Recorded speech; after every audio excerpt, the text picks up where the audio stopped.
1947 वो साल जब हमारे देश को आजादी तो मिली थी, लेकिन साथ ही बंटवारे का दर्द भी मिला था। ये वो साल था जब कुछ लकीरों की वजह से जमीनों का बंटवारा तो हुआ ही, उसके साथ रिश्तों, जज्बात और इंसानियत का भी बंटवारा हो गया था। 15 अगस्त 1947 के दिन हिंदुस्तान और पाकिस्तान दो नए मुल्क बने। पाकिस्तान के भी दो हिस्से थे, एक ईस्ट पाकिस्तान और दूसरा वेस्ट पाकिस्तान। इन दोनों के बीच करीब 2500 किलोमीटर का फासला था, मगर इसी नक्शे में एक ऐसी जगह थी जहां एक भयानक लड़ाई लड़ी जा रही थी। ये जगह थी कोलकाता। जी हां, वही कोलकाता जो आज पश्चिम बंगाल की राजधानी है। लेकिन उस वक्त पाकिस्तान ने पूरी कोशिश की थी कि भारत का ये शहर, जिसने कभी ब्रिटिश इंडिया की राजधानी के तौर पर काम किया था, वो पाकिस्तान में शामिल हो जाए। जी हाँ, इसके लिए एक बेहद गहरी साजिश भी रची गई और कोलकाता पाकिस्तान के हाथों जाते जाते रह गया। तो क्या पाकिस्तान ने यूं ही कोलकाता जैसे अमीर और बेहद इंपॉर्टेंट शहर को भारत को दे दिया, या फिर पाकिस्तान ने कोलकाता को हासिल करने के लिए हमेशा के लिए भारत को एक जख्म दे दिया? आज हम इसी कहानी को जानने वाले हैं, जब कोलकाता बस पाकिस्तान के हाथों में जाने ही वाला था। साथ ही हम उस इंसान को भी जानेंगे जिसने कोलकाता को बचा लिया था। यह भी बता दूं कि यह इंसान ना तो गांधी थे, ना पटेल और ना ही नेहरू, बल्कि ये एक कसाई था जिसने हिंदुओं को बचाने के लिए खुद की सेना खड़ी कर ली थी। तो इस वीडियो में हम इन सभी बातों को आपके सामने रखेंगे और बताएंगे पाकिस्तान की चाल के फेल होने का यह अनोखा किस्सा। तो वीडियो को अंत तक जरूर देखिएगा, क्योंकि अपना इतिहास नहीं जानोगे तो खुद को कैसे पहचानोगे। इंडिया में 1946 में मुस्लिम लीग और मोहम्मद अली जिन्ना ने एक चाल चली थी। इस चाल का शिकार बंगाल के हजारों हिंदू और बाद में मुस्लिम भी हुए थे, लेकिन पहला टारगेट हिंदू थे। ऐसे में एक शख्स की भूमिका आती है जो उस टाइम पर हीरो बनकर उभरे। ये कोलकाता में एक मटन शॉप चलाते थे। ये वो शख्स हैं जिन्होंने कई हिंदुओं की जान बचाई और मुस्लिम लीग से उस दौर में लोहा लिया था। ये कहानी हम जानेंगे कि कौन थे वो व्यक्ति, लेकिन पहले हमें जाना होगा उस टाइम पर जब इस साजिश की भूमिका लिखी गई। ये साल था 1946। दूसरा विश्व युद्ध और भारत छोड़ो आंदोलन बीत चुके थे। अंग्रेजों को समझ आ गया था कि भारत को छोड़ देने में ही भलाई है। इसीलिए देश में आजादी को लेकर अंग्रेजों और भारतीयों के बीच डील चल रही थी। इस वक्त देश में दो बड़ी पार्टियां थी, कांग्रेस और मुस्लिम लीग। साल 1940 से ही मुस्लिम लीग की एक ही मांग थी, अलग पाकिस्तान। 1946 आते आते ये मांग और भी ज्यादा तेज होती चली गई। लीग किसी भी तरह से, यानी साम दाम दंड भेद से भी अपनी मांग मनवाने की सोच चुकी थी, यानी कि विभाजन अब एक सच्चाई बनने वाली थी। जब विभाजन की बात उठी तो कहा गया कि मुस्लिम मेजॉरिटी वाले जितने भी क्षेत्र हैं उन्हें पाकिस्तान को दे दिया जाएगा। ऐसे में बंगाल का विभाजन भी तय था। बंगाल का विभाजन इसलिए होना था क्योंकि पूर्वी बंगाल में मुस्लिम जनसंख्या बहुमत में थी और पश्चिमी बंगाल में हिंदू जनसंख्या ज्यादा रहती थी। वैसे इस तरह के विभाजन की एक कोशिश 1905 में भी हुई थी। उसके बाद 1911 में इस विभाजन को रद्द भी कर दिया गया था। लेकिन तब तक इस क्षेत्र में वो अलगाववाद पनप चुका था जिसके लिए अंग्रेजों ने बंगाल का बंटवारा किया था। आजादी के बाद यही पूर्वी बंगाल पाकिस्तान का हिस्सा बनने वाला था। लेकिन इस बंटवारे के बीच में समस्या आई कोलकाता को लेकर। दरअसल ईस्ट बंगाल के पास अच्छी उपजाऊ जमीनें थी, फैक्ट्रियों के लिए कच्चा माल भी था, लेकिन अच्छी फैक्ट्रीज और बहुत अच्छे डेवलप्ड शहर के रूप में कोलकाता ज्यादा फेमस था। ऐसे में कोलकाता अगर उनको मिल जाता तो ईस्ट बंगाल यानी कि ईस्ट पाकिस्तान की स्थिति काफी मजबूत हो जाती। इसीलिए कोलकाता को पाकिस्तान में मिलाना बहुत जरूरी हो गया था। उस टाइम बंगाल के मिनिस्टर थे हुसैन सुहरावर्दी, जो मुस्लिम लीग पार्टी से जुड़े हुए थे। बंगाल में प्रशासन और पुलिस सुहरावर्दी के जिम्मे थी। वो भी कोलकाता को पाकिस्तान में मिलाना चाहते थे। ऐसे में सुहरावर्दी ने सबसे पहले यह किया कि उन्होंने बंगाल पुलिस फोर्स से बिहार हिंदू पुलिस फोर्स को हटा दिया और उसकी जगह पर यूनाइटेड प्रोविंस यानी कि आज के यूपी के पठान और मुस्लिम पुलिस वालों को अपॉइंट करना शुरू किया। साल 1946 की शुरुआत से ही बंगाल की हालत खराब होने लगी थी। फरवरी से ही भड़काऊ भाषणों और लेखों के जरिए जनता को भड़काया जा रहा था।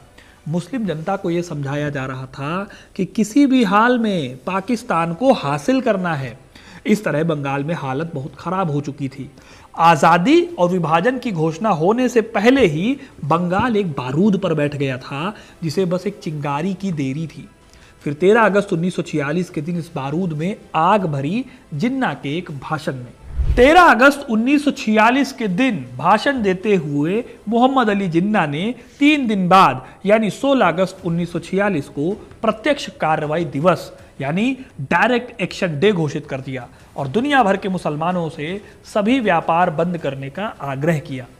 ऐसा इसलिए किया गया ताकि ब्रिटिश सरकार पर दबाव डाला जा सके कि वह लीग की मांग को मान ले और देश को धार्मिक आधार पर बांट दिया जाए। इसके लिए सोच समझकर 16 अगस्त की तारीख चुनी गई थी, क्योंकि उस साल अगस्त में रमजान का पवित्र महीना चल रहा था और 16 अगस्त के दिन रमजान का 18वां दिन था, जब पैगंबर मोहम्मद ने इस्लाम की खातिर जंगे बद्र को जीत लिया था। इस तरह से रमजान के 18वें दिन प्रोटेस्ट करके वो पाकिस्तान की मांग वाली अपनी जंग को जीत लेना चाहते थे।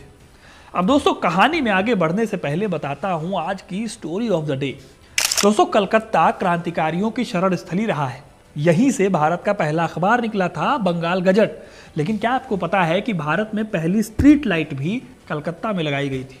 जी हाँ, सही सुना आपने। आज से करीब 125 साल पहले साल 1899 में कोलकाता की हैरिसन रोड, जिसे आज एमजी रोड के नाम से जाना जाता है, वहां पर भारत की पहली इलेक्ट्रिक स्ट्रीट लाइट लगाई गई थी। इससे पहले यहां शाम को गैस से रोशनी की जाती थी सड़कों पर। इंटरेस्टिंग बात यह है दोस्तों, इस लाइट को लगाने का काम किलबर्न एंड कंपनी ने किया था और जगदीश चंद्र बोस इस कंपनी के सिटी एडवाइजर थे। ये वही जगदीश चंद्र बोस हैं जिन्होंने साबित किया था कि पौधों में भी लाइफ होती है। तो ये थी स्टोरी ऑफ द डे। अब लौटते हैं मोहम्मद अली जिन्ना और उनकी उस चाल पर जिसके जरिए वो कोलकाता को पाकिस्तान में मिलाने की तैयारी कर रहे थे। तो जिन्ना ने 16 अगस्त 1946 को डायरेक्ट एक्शन डे का अनाउंसमेंट कर दिया। वैसे कई लोग मानते हैं कि जिन्ना ने शांतिपूर्ण प्रोटेस्ट की बात कही थी, लेकिन इसका असर उल्टा पड़ गया। मुस्लिम लीग के ही एक अखबार स्टार ऑफ इंडिया ने अपने एडिशन में छापा कि मुसलमानों को ये याद रखना चाहिए कि ये रमज़ान का ही महीना था जब अल्लाह ने जिहाद की इजाज़त दी थी। ये रमज़ान का ही महीना था जब बद्र की लड़ाई लड़ी गई थी, जो इस्लाम और बुत परस्ती के बीच पहला खुला संघर्ष था, जिसे 313 मुसलमानों ने मिलकर जीता था। और फिर ये रमज़ान का ही महीना था जब पवित्र पैगंबर के नेतृत्व में 10,000 मुसलमानों ने मक्का पर जीत हासिल की और अरब में जन्नत का साम्राज्य और इस्लाम का राष्ट्र स्थापित किया था। मुस्लिम लीग सौभाग्यशाली है कि वह इस पवित्र महीने में अपनी कार्रवाई शुरू कर रही है। अब इस तरह के स्टेटमेंट्स की वजह से बंगाल में हिंदुओं के खिलाफ एक भयानक माहौल खड़ा हो गया। कुछ जगहों पर खुलेआम हिंदुओं को मारने की बातें कही जाने लगी। इन सबका रिजल्ट ये हुआ कि 13 अगस्त से लेकर 16 अगस्त के बीच पूरा बंगाल और बंगाल में कोलकाता सांप्रदायिक हिंसा की आग में उबलने लगा था। इस आग में घी डालने का काम किया 16 अगस्त की सुबह कई मुस्लिम मौलवियों ने। दरअसल 16 अगस्त को जुम्मा था। इस दिन मुस्लिम लीग के लीडर्स ने मौलवियों को भड़काऊ भाषण देने के लिए कहा। इस बात को फॉलो भी किया गया। जगह जगह कट्टर स्पीच दी गई, जिनके चलते कई कट्टर और अंधभक्त मुसलमानों ने हथियार उठा लिए। इसी दिन सुहरावर्दी, जिनके हाथों पुलिस और प्रशासन की जिम्मेदारी थी, जिनके पास कोलकाता के लोगों की सुरक्षा की जिम्मेदारी थी, उन्होंने भी पूरे दिन की छुट्टी की घोषणा कर दी। इस तरह पुलिस और प्रशासन छुट्टी पर चले गए। नतीजा ये हुआ कि उस दिन कोलकाता पुलिस और प्रशासन के बगैर अराजक हो गया। वैसे तो हिंदुओं के खिलाफ हिंसा 16 अगस्त से पहले से शुरू हो गई थी, लेकिन 16 अगस्त के दिन शहीद मीनार से सुहरावर्दी और मुस्लिम लीग के कई नेताओं ने भड़काऊ और नफरत भरे भाषण दिए। इस स्पीच में सुहरावर्दी ने मुसलमानों को फ्री हैंड देने की बात कही, क्योंकि वो कह रहे थे कि पुलिस भी उनके साथ खड़ी है, किसी को कुछ भी नहीं होगा। इस तरह लाखों मुसलमानों की भीड़ नफरती होती चली गई। हथियारों से लैस होकर यह भीड़ कोलकाता के अलग अलग हिस्सों में फैल गई। कोलकाता में फिर से जमकर मारकाट मचाई गई। बदकिस्मती से इस दिन हिंदुओं ने अपनी दुकानों को बंद नहीं किया था, इसलिए हिंदुओं की दुकानें और उनके मालिक से लेकर उनके नौकर चाकर सब इस हिंसा का शिकार बने। दुकानों को तोड़ा गया और उनके मालिकों को काट डाला गया। यह ऐसा नरसंहार था जिसकी कल्पना कर पाना भी मुश्किल है। कई हिंदुओं को आग लगा दी गई, बड़े पैमाने पर मर्डर और घटनाएं हुई। एक बहुत बड़ी घटना लिचू बागान केशोराम कॉटन मिल्स में हुई। कहा जाता है कि यहां पर कई लोगों की बेरहमी से हत्या कर दी गई थी।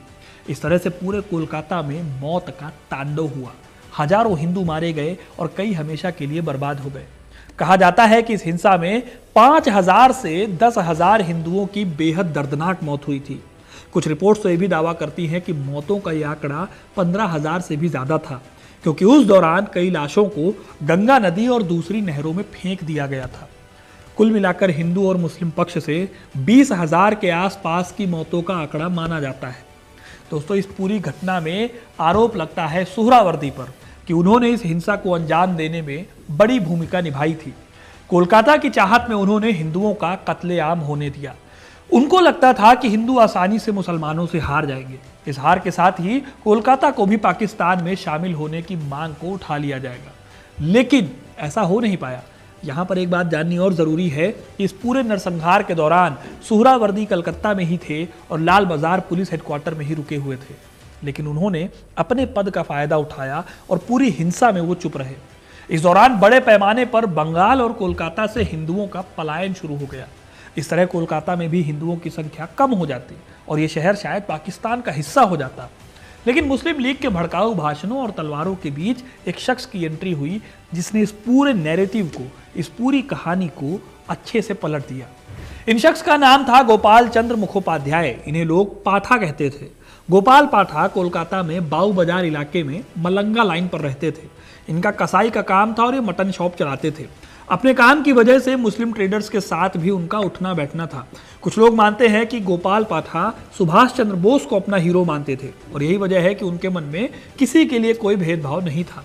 लेकिन जब उन्होंने डायरेक्ट एक्शन डे की तबाही देखी तो उन्होंने तय कर लिया कि वो इस हिंसा से डरेंगे नहीं, बल्कि इसका डट कर सामना करेंगे। इस डिटर्मिनेशन के बाद उन्होंने भारत जातीय वाहिनी का गठन किया और हिंसा करने वाले मुसलमानों का सामना करना शुरू कर दिया। अब मैदान में दो धड़े खड़े थे, एक जो हिंसा करने पर उतारू था और दूसरा जो इस हिंसा को रोकने के लिए हथियार उठा चुका था। जॉय चटर्जी की किताब Bengal divided Hindu communalism and partition से पता चलता है कि उनके इस काम को खूब सपोर्ट मिला और लोगों ने बहुत सारा डोनेशन दिया। कई लोग मानते हैं कि यह डोनेशन ज्यादातर मारवाड़ी लोगों ने दिया था, जो उस वक्त कोलकाता की बेहद रिच क्लास थी और साथ ही हिंसा से सबसे ज्यादा परेशान थी। इस तरह 16 अगस्त और 17 अगस्त को तो मुसलमान कट्टरपंथियों ने कत्लेआम मचाया था, लेकिन 18 अगस्त से तस्वीर बदल गई।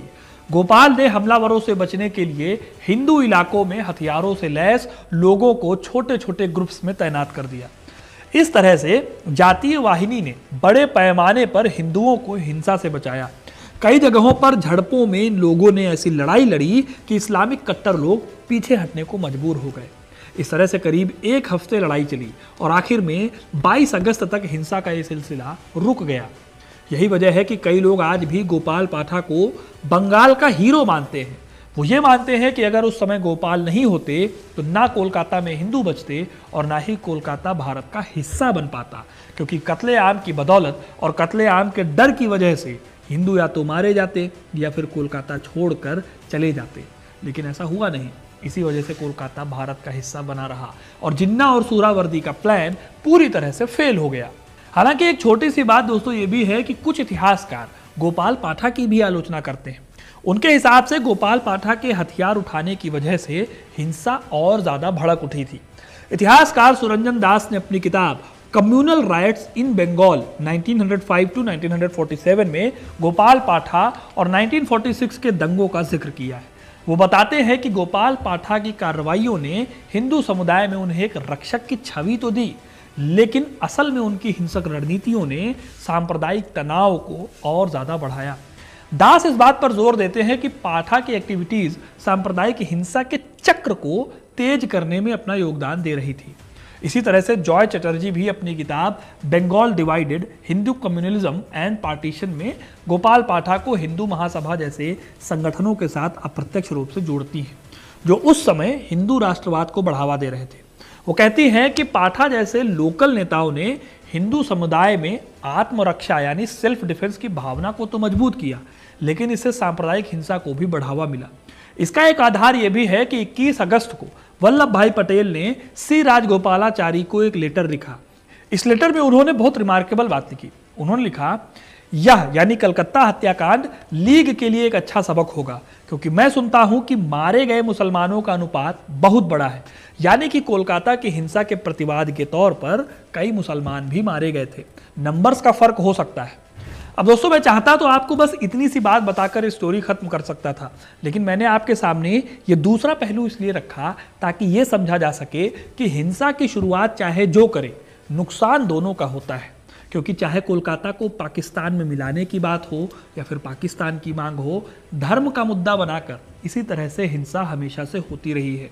इस हिंसा का शिकार हर पक्ष होता है। कोलकाता भले ही 1947 में पाकिस्तान का हिस्सा ना बन पाया हो, लेकिन इस शहर को 1946 के दंगों का ऐसा जख्म मिला जिसे सुनकर आज भी किसी की रूह कांप जाए। तो दोस्तों, ये थी कहानी कोलकाता में हुए डायरेक्ट एक्शन डे से जुड़ी हिंसा की। एक हफ्ते तक पूरा कोलकाता हिंसा की आग में झुलसता रहा। इस हिंसा में दोनों तरफ के लोग मारे गए, भले ही मुस्लिम लीग ने इस हिंसा की शुरुआत की थी। आपको ये कहानी कैसी लगी कमेंट करके ज़रूर बताइएगा। वीडियो को लाइक और शेयर करना ना भूलें और ऐसी इंटरेस्टिंग कहानियों के लिए, इतिहास से जुड़े रहने के लिए हिस्ट्री कनेक्ट को सब्सक्राइब ज़रूर करें। धन्यवाद।